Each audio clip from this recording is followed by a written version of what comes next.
Voilà, le texte que nous allons méditer ensemble va s'afficher sous vos yeux. Il se trouve dans le livre des Actes des Apôtres. C'est un texte qui m'est venu à la pensée. Dire qu'il est venu sur mon cœur, oui, bien sûr, comme beaucoup de textes bibliques. Je n'ai pas tout de suite trouvé, même encore maintenant, de relation avec des événements vécus par chacune d'entre vous dans l'Église. Mais tout simplement, j'ai cru bon que ce texte pourrait nous instruire et nous faire du bien. Voilà pourquoi, sans arrière-pensée, je le partage avec vous. Actes des Apôtres, chapitre 22, et nous lisons ceci.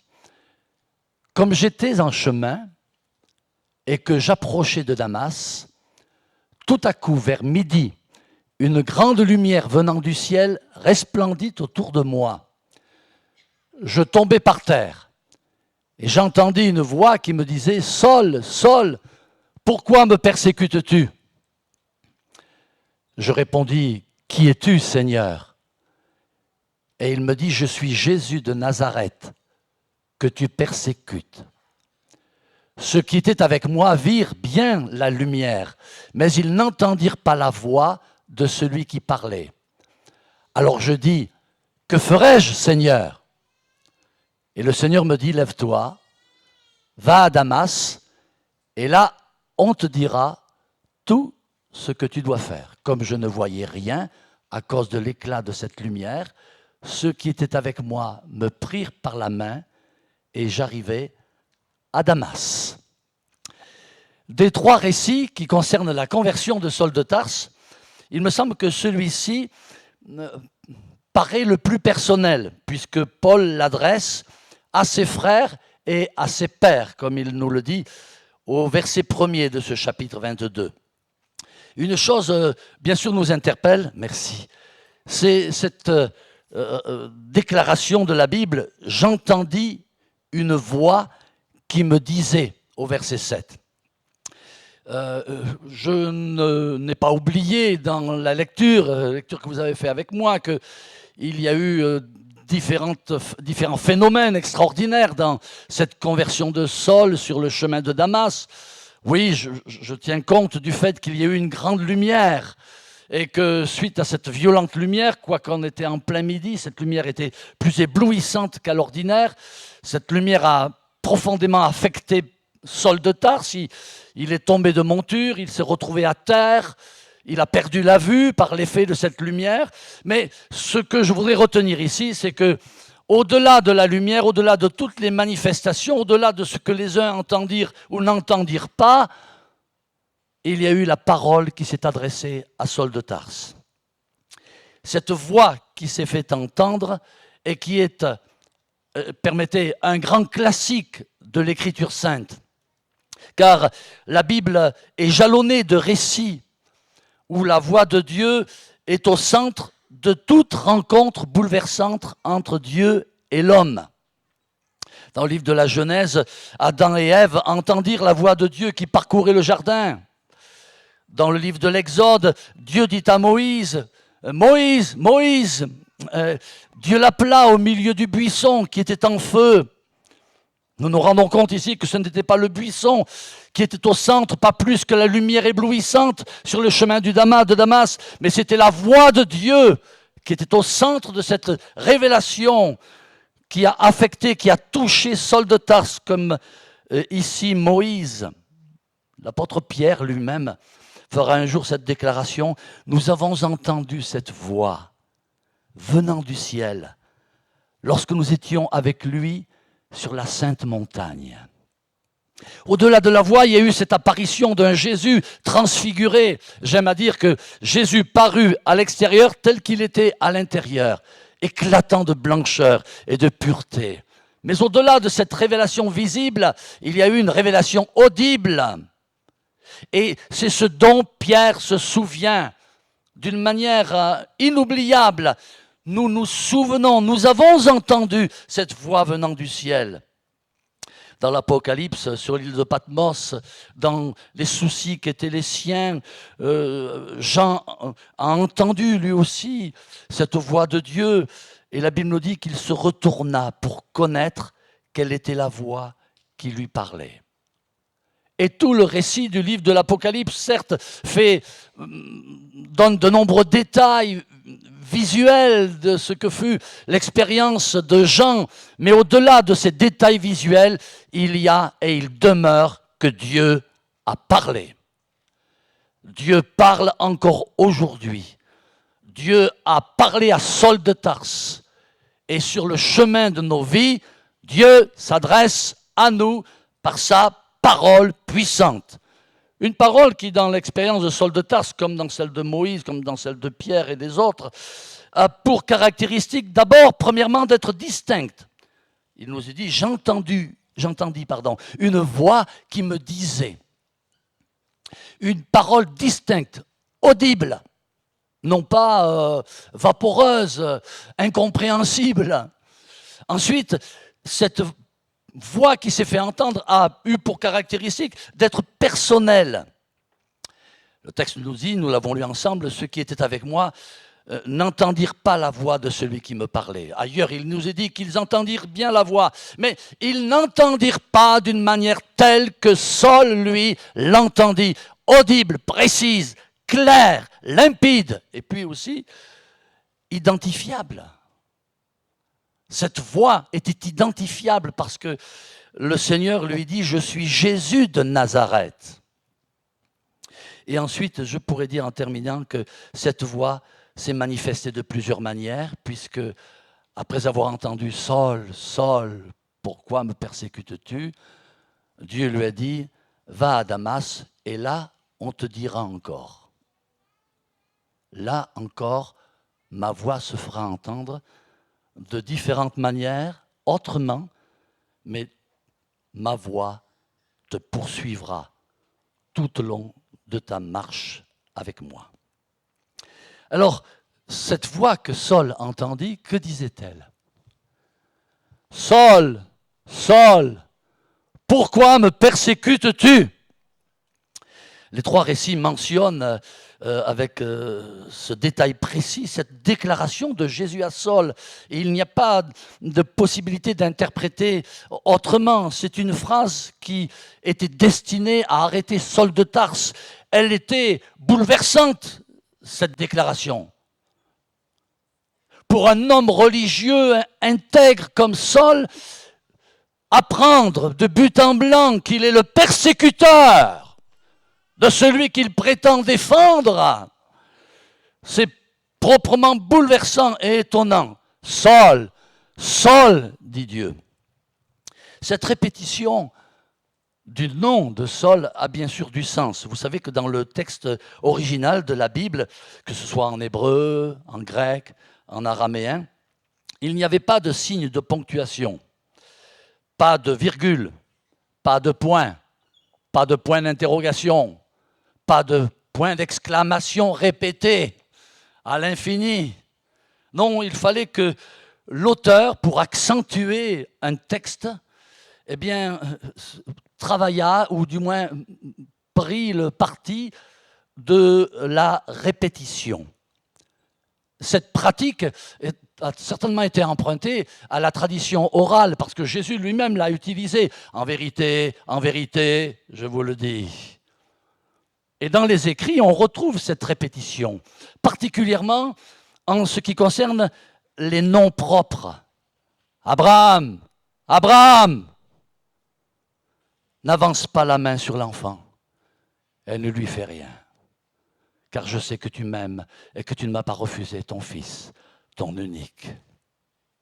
Moïse, Moïse, et Moïse se détourna pour savoir quelle était la voix qui lui parlait. Il était subjugué par ce buisson qui était tout en feu, mais plus encore il le fut lorsque, d'une manière répétée, son nom fut prononcé par Dieu. Samuel, Samuel, parle Seigneur, ton serviteur écoute. Et là j'ai voulu faire plaisir aux dames. Marthe, Marthe, Tu t'inquiètes et tu t'agites pour beaucoup de choses. Simon, Simon, Satan vous a réclamé pour vous cribler comme le froment. Mais j'ai prié pour toi. Mon Dieu, dira Jésus, pourquoi m'as-tu abandonné? La répétition donc de ces noms souligne l'importance, la gravité, la nécessité d'interpeller. Au-delà même de la lumière qui a ébloui Saul de Tarse, le fait de prononcer son nom l'a particulièrement arrêté, particulièrement interpellé, et il s'est mis à l'écoute de Dieu.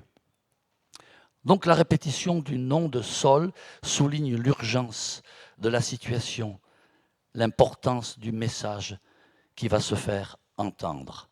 Et quel est ce message? Saul, Saul, pourquoi tu me poursuis? Pourquoi tu en as après moi?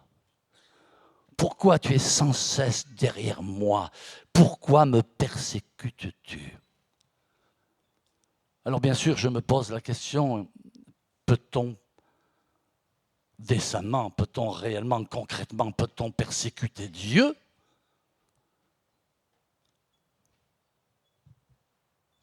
Et la réponse est oui. Aussi terrifiant que cela puisse paraître. Alors une autre question me vient à l'esprit, non pas quelle sorte de persécution je fais subir à Dieu, parce que à cette question, c'est à nous de répondre individuellement. Mais cette autre question, pourquoi Dieu est-il si patient avec ceux qui le persécutent? Pourquoi Dieu est si patient avec ses persécuteurs? Eh bien, il y en a un qui va répondre à cette question. Et vous savez qui c'est? C'est Saul de Tarse, bien sûr. Il est le bien placé, lui. Il sait de quoi il parle lorsque dans la lettre aux Romains, il écrit ceci, interprétant les discours, les discussions, les débats qui ont lieu dans l'auditoire. Tu vas me dire, alors, pourquoi Dieu fait-il des reproches? Pourquoi me persécutes-tu? Pourquoi Dieu fait-il des reproches? Car qui a jamais pu résister à sa volonté? Dit l'apôtre Paul. C'est vrai après tout. Pourquoi Dieu se plaint-il d'être persécuté alors qu'il n'a qu'un mot à dire pour nous anéantir tous? Alors qu'il n'a qu'un mot à dire pour nous faire disparaître? Pourquoi supporte-t-il cette persécution? Quelle est son intention? Quel est son plan? Et Paul y répond, bien sûr. Toujours dans Romains, chapitre 9, verset 22. Qu'as-tu à redire? Dit Paul. Si Dieu a supporté avec une immense patience ceux qui étaient les objets de sa colère, oui, qu'as-tu à redire? Si Dieu a agi ainsi pour manifester la richesse de sa gloire en faveur de ceux qui sont les objets de sa compassion, ceux qu'il a préparés d'avance pour la gloire. Si Dieu a supporté ses persécuteurs, c'est pour se réserver le droit de faire grâce à qui il voulait faire grâce, sans être accusé de partialité. Et Paul en témoigne fortement. Dans sa lettre à Timothée, il dit « J'ai obtenu, moi, le premier, miséricorde, afin que Dieu fisse voir en moi toute sa patience. » Le mot, c'est le mot longanimité, qui signifie lenteur à venger les fautes. Lenteur à venger les fautes. Dieu a fait voir par moi toute sa lenteur à se venger de moi et à punir mes fautes, afin que je servisse d'exemple à ceux qui croiraient en lui pour la vie éternelle. Saul, Saul, mais pourquoi tu me persécutes? Alors, c'est maintenant à Saul de répondre. Car ce qui est bien dans la parole, c'est qu'elle invite à la réponse. Elle invite à l'échange. Elle invite à la communion, au-delà d'une communion physique, au-delà d'une communion visuelle, il y a la communion de la parole, le partage de la parole. Et Paul va répondre. Et ces deux réponses, du moins ces deux questions, les deux questions qui ont forme de réponse à l'interpellation de Dieu, sont particulièrement importantes. Particulièrement importantes. D'abord, qui es-tu, Seigneur? Et ensuite, que ferais-je, Seigneur? J'ai le sentiment qu'en posant la question de cette manière, Saul montre déjà qu'il connaît en partie la réponse. Parce qu'on ne dirait pas, mais qui es-tu, Seigneur, si quand même on avait une haute idée de celui à qui on s'adresse. Saul est manifestement maintenant sur la bonne voie. Il est toujours sur le chemin de Damas, mais il est sur une bonne voie spirituelle. Il pose des questions de circonstances, les questions qu'il fallait poser, car en toutes circonstances, les seules bonnes questions à poser sont celles-ci, mais qui es-tu? Et qu'attends-tu de moi? Nous n'avons pas à persécuter Dieu par nos reproches, nos questions incessantes, mais nous avons à nous placer devant lui et à lui dire, mais qui es-tu, Seigneur? Je suis intéressé par ta nature, par ce que tu es. Et vous savez qu'à cet égard, nous sommes bien pauvres. Permettez, je suis bien pauvre. Qui es-tu, Seigneur? Dans les Actes des Apôtres, au chapitre 17, Paul, dans un de ses discours, dira ceci, « Ce que vous révérez, c'est-à-dire là où vous manifestez tant de piété, ce que vous révérez sans le connaître, c'est ce que je vous annonce. Oui, on peut révérer Dieu sans le connaître. C'est pitoyable, c'est honteux, mais c'est la réalité. Je me suis surpris moi-même, en bien des circonstances, à révérer Dieu, à manifester de la piété, mais sans le connaître vraiment. On peut aller jusqu'à aimer l'idée qu'on se fait de Dieu, mais ce n'est pas cela, connaître Dieu. Pas encore. Il faut poursuivre le chemin pour le connaître comme il doit être connu. Dans sa lettre aux Corinthiens, au chapitre 8, Paul dit, si quelqu'un croit savoir quelque chose, il n'a pas encore connu comme il faut connaître. Mais si quelqu'un aime Dieu, celui-là est connu de lui. Bon, je reconnais, c'est un peu dur quand même, hein, intellectuellement. Donc il faudra le retrouver à la maison, hein, ce verset. Hein.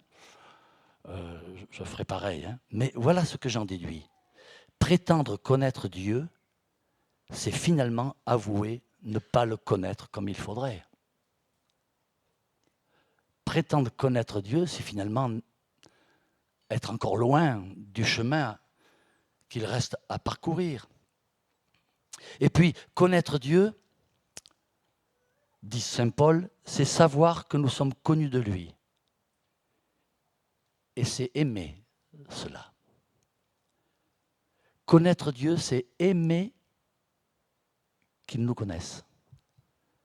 C'est se sentir bien dans le fait qu'il nous connaisse. Connaître Dieu, c'est lui donner, lui vouer, lui consacrer une telle confiance que sur mon chemin de Damas, quand il m'appelle « Eugène, Eugène !» alors je sais que c'est bien de moi dont il s'agit et que derrière ces noms, il y a toute la connaissance profonde qu'il a de ma personne. Et je commence à le connaître quand je reconnais aimer, être connu de lui. Bon, c'est un peu compliqué. Mais vous m'avez suivi, vous m'avez compris, n'est-ce pas? Sinon, je reviens sur le texte encore une fois. Non, je ne ferai pas. Dans Éphésiens, chapitre 3, verset 18, Paul dit « Comprendre avec tous les saints quelle est la largeur, la longueur, la profondeur et la hauteur, et connaître l'amour de Dieu qui surpasse toute connaissance. » C'est clair. C'est clair, nous sommes destinés à connaître ce qui ce qui de toute façon nous dépassera toujours. Connaître Dieu, c'est comprendre que les dimensions de son amour nous sont encore inconnues. Connaître Dieu. Dans Jean, dans sa prière sacerdotale, Jésus dira « Je leur ai fait connaître ton nom et je le leur ferai connaître. » Il y a le passé, il y a le futur, il y a le présent du moment que nous vivons aujourd'hui. Et tout cela nous montre que nous avons à progresser parce que Dieu, lui, il est dans l'intention de se faire connaître. Il est dans l'intention de se faire connaître. Il peut manifester sa présence par une flamme de feu dans un buisson qui ne se consume pas. Il peut faire signaler sa présence par des coups de trompette et une montagne tout en feu, avec des bruits de tonnerre, des éclairs. Mais tout a pour raison et tout a pour intention, pour Dieu, de se faire entendre, de parler, de nous arrêter, de nous interpeller, afin de nous instruire et de nous parler.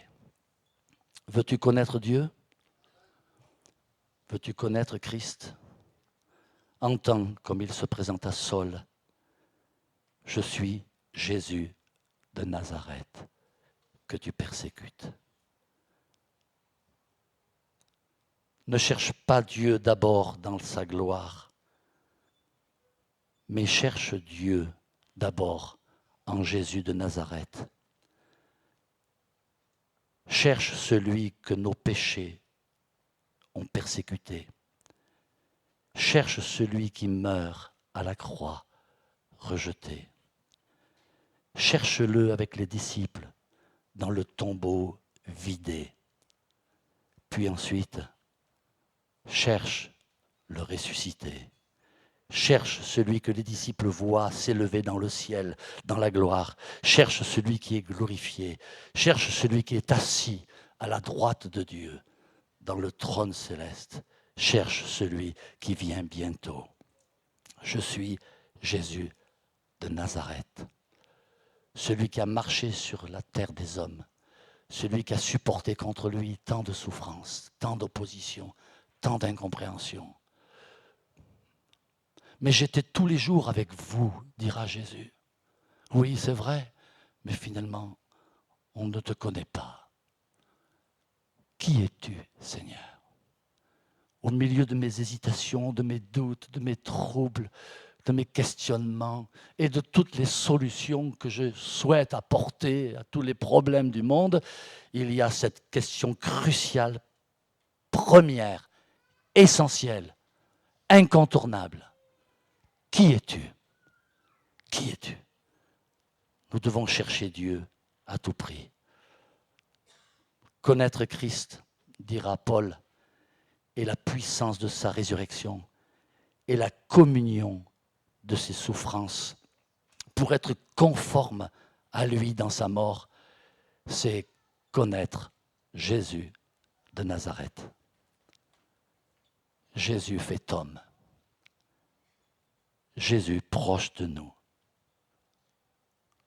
Jésus qui marche devant nous. Et puis il y a eu cette deuxième question, et je serai beaucoup plus court présent. Après avoir posé cette première question, mais qui es-tu, Seigneur? Question essentielle, j'y reviens. Question essentielle, question importante. Il y a cette deuxième question, mais que ferais-je, Seigneur? Vous vous souvenez de ce que disait Jésus? Cherchez premièrement le royaume de Dieu et sa justice. Eh bien, chercher le royaume de Dieu, c'est désirer connaître le roi. Qui es-tu? Et chercher la justice de Dieu, c'est désirer faire sa volonté. Que veux-tu? Que veux-tu? Qu'est-ce que tu veux que je fasse?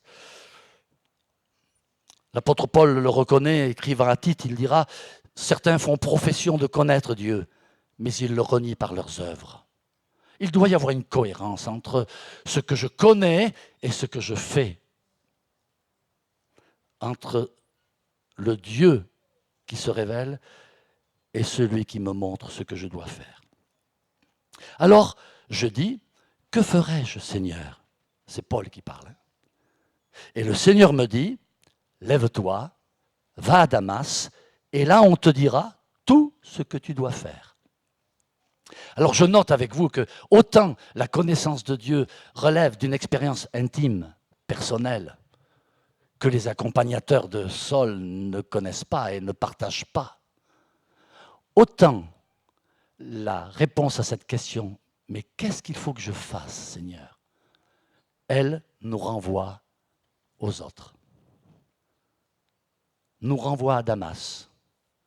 D'abord chez ceux que l'on avait l'intention de persécuter. Il y a du travail à faire là-bas. Il y a de la réparation à adresser à tous ces gens à qui j'ai fait peur, à qui j'ai donné tant de soucis et de chagrins. Oui, j'irai jusqu'à Damas, selon l'ordre de Dieu, et là, on me dira. Non pas, je dirai. Ah non, suivons bien le texte. Là, on me dira. On me dira tout ce que je dois faire. Voyant la foule dans le dénuement, dans la tristesse, dans la pauvreté, Jésus sera profondément ému de compassion. Et dans un autre texte, il dira « La moisson est grande, mais il y a peu d'ouvriers. Priez donc le maître de la moisson d'envoyer des ouvriers dans sa moisson. » Vous savez, c'est en regardant la foule désemparée que Jésus nous invite à prendre conscience du serviteur que nous devons être. Il faut aller jusqu'à Damas avec des plans changés, avec une nature changée, des intentions qui ne sont plus les mêmes. Et là-bas, je ne m'occuperai pas de dire ou de donner des ordres ou de faire, mais je m'occuperai d'écouter. Et on me dira, par la souffrance que j'entendrai, par le questionnement que j'entendrai des uns et des autres à Damas, alors je serai ce serviteur qui répondra. Et je comprendrai alors que celui que je connais, celui-là m'appelle à faire et à le partager et à le faire connaître. Il n'y a pas de plus grande question dans l'expérience de Saul de Tarse, le jour même de sa conversion, le jour même de ces manifestations extraordinaires telles que moi j'aurais bien aimé avoir eu pour ma conversion. Ça aurait été pour moi un souvenir assez inoubliable. D'abord, j'aurais fait au moins 1 ou 2 livres déjà. Et puis, voilà, on aurait dit quand même, Francis, quand même, une lumière. Enfin, c'est vrai que lui, c'est pas une lumière, mais quand même, ce qui est apparu, c'est quand même bouleversant et étonnant. Non, non, non, il n'y a pas de plus grande révélation que la voix de Dieu. Et cette voix appelle 2 réponses. 2 réponses. 2 réponses que Saul de Tarse a saisies à l'instant même de sa conversion, comme dans un rayon de lumière, comme dans une révélation. Qui es-tu ? Et que ferai-je pour toi ? Toute notre vie se trouve ainsi orientée. Toute notre existence prend ainsi son chemin, un chemin tracé. Je me préoccuperai beaucoup moins de ce que je suis. Je veux me préoccuper davantage de ce qu'il est. Qui es-tu ? Qui es-tu, Seigneur ? Et que veux-tu que je fasse ? En conclusion, savoir qui est Dieu et connaître ce que je dois faire pour Dieu semblent donc les questions essentielles qui peuvent nous tenir au plus loin de ce reproche redoutable que le Seigneur pourrait un jour nous adresser. Francis, mais pourquoi tu me persécutes ? Je veux me tenir loin de ce reproche. Je veux convaincre Dieu de mes intentions de le connaître, lui, et de faire ce qu'il attend de moi. Recueillons-nous, s'il vous plaît. Seigneur, merci pour Saul de Tarse. Merci pour sa conversion. Merci pour le chemin bouleversant qui fut le sien. Il n'oubliera jamais ce Saul ce que fut cette rencontre ce jour-là. Cette rencontre qui brisa sa mauvaise détermination, sa volonté d'en découdre avec Dieu, mais aussi avec ses propagateurs de bonnes nouvelles. Tu le brisas pour le restaurer. Tu eus de la patience envers lui. Ô Seigneur, comme ta patience est notre salut. Oui, tu as raison, Seigneur, d'accepter de supporter la persécution contre ta personne. Merci, Seigneur, d'accepter que nous parlions mal de toi quelquefois, que nous agissions avec impatience à ton sujet, que nous ne comprenions pas avec des reproches pourquoi tu agis d'une manière ou pourquoi tu agis d'une autre. Mais aujourd'hui, je veux être comme Saul de Tarse, bouleversé par la voix de Dieu et lui dire, Seigneur, mais qui es-tu et que veux-tu de moi? Merci Seigneur. Amen.